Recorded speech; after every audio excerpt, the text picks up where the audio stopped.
this is Daphne Quay, your boss lady realtor here in Austin, Texas. And today we are going to talk about the newest and best places to visit at the Domain. What is the Domain, you ask? The Domain is basically a really beautiful outdoor shopping village in North Central Austin.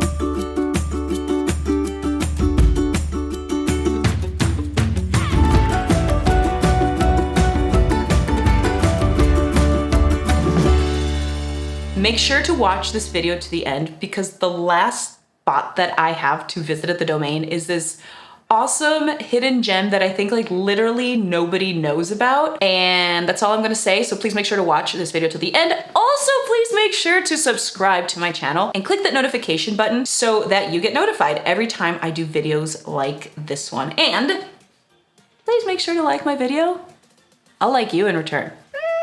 I can't guarantee that because I can't see you, but please make sure to like this video. Alrighty, so one of my absolute favorite places to visit at the Domain is the Whole Foods at the Domain. And you're probably asking yourself like, why does this chick like to go to the grocery store so much? But no, my friend, Whole Foods here in Austin at the Domain is so much more than a grocery store. It's about 63,000 square feet, so it's massive. You walk in and there's like a beautiful display of produce and flowers and all these beautiful foods. And then there's pretty much every other standard thing that I think a Whole Foods would have. Pre-COVID and post-COVID, they would have this food bar, basically. It was like fresh food. It was a buffet of food. There was a salad bar, ethnic food, then there was more like Americana food, and then one of the sections was for like basically Texas barbecue.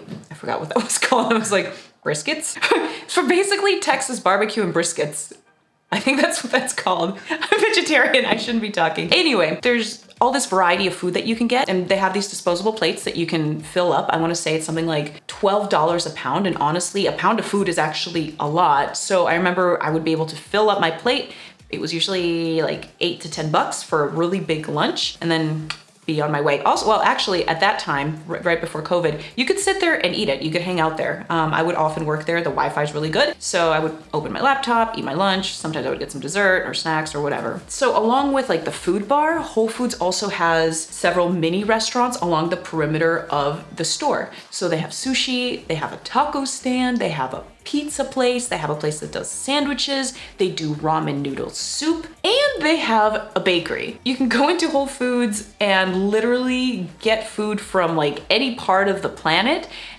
That portion of it is actually really affordable compared to going out for lunch or going out to dinner. You don't have to pay a tip, and they just make it right in front of you. I also just remembered, I'm not a big drinker, so I completely forgot about this. The Domain Whole Foods also has a beer garden and a wine bar. Right in the middle of the store, you can go in, get a glass of wine, get a beer, and the carts actually have cup holders so you can put your wine or beer in there, shop around, and drink. It's amazing. People are so happy there. Like, I guess that makes sense why, right? Number 2, walking at the Domain. Yep, I'm a mall walker.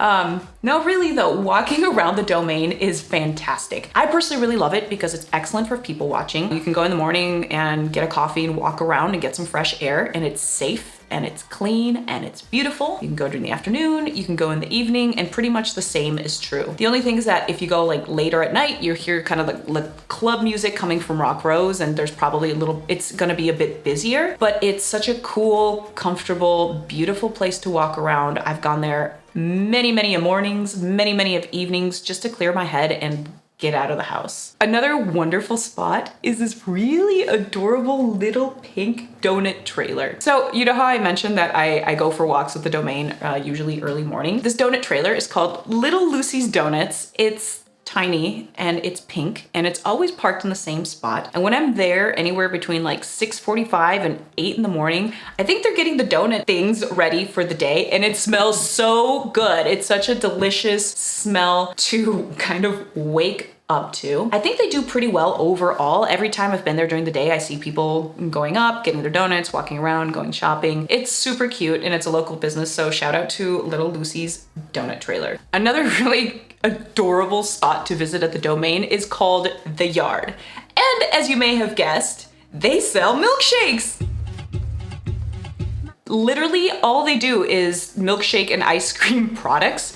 Their milkshakes are known for being massive, over the top. They'll do like the milkshake and then they'll put like a scoop of ice cream on top, and then they do like whipped cream and then sprinkles and then like more stuff on top. And then it's like, it ends up being like this big. It's huge. And there's oftentimes a line out the door, especially during the summer. They have all sorts of flavors of milkshakes. For example, some of the flavors are oatmeal cream dream, gluten-free freak shake, peanut butter finger cheesecake, on cloud 9, always Ferrero, cookies and worms, forget 2020 Sundae. And they honestly have a ton of other flavors, but what they are known for is excess.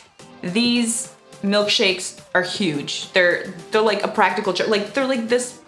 Come on, I'll just show you.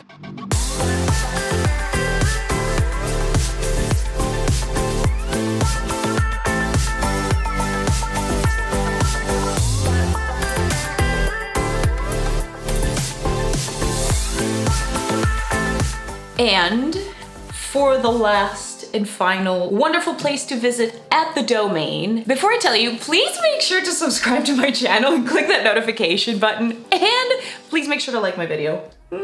Thank you. Okay, so I was saying, the last wonderful place to visit at the Domain, it's this beautiful, magical garden that I think very few people know about. It's like this garden slash park. So it's this large piece of land that is set in the back of the apartments. There's a portion where it's a garden. It's like dry, weather resistant landscaping. And it's not just like cactus and succulents. There's other things there too that are gorgeous. There's walking trails within the garden. And then there's a walking trail towards the park as well. There's a park for humans, where humans could go do human things. And then there's also a dog park for dogs and their humans. I've gone throughout different times of day and different times of year, and there's always tons of people there. The dog park is always full of puppies and their humans monitoring their activities. And in the human portion, there's people working out, going for runs, having picnics. There's also a volleyball court in part of the park. And I think that there's like a volleyball league that meets there and practices pretty consistently as well. It's super scenic and it's beautiful and it's always nicely manicured. It's actually a very zen place to walk around, people watch, and just do some outdoor activities. So those are some of my favorite, wonderful, top 5 new best places to visit at the Domain. I really hope that you take some time to stop by at least 1 or 2 of them so you can get the full experience. If you have questions about the Domain or the neighborhood, or maybe you're thinking about selling a home in the area, please make sure to leave a comment, shoot me a text, send me an email, give me a call, Instagram DM, whatever works for you. If you're curious about Austin real estate, I got you. Till next time.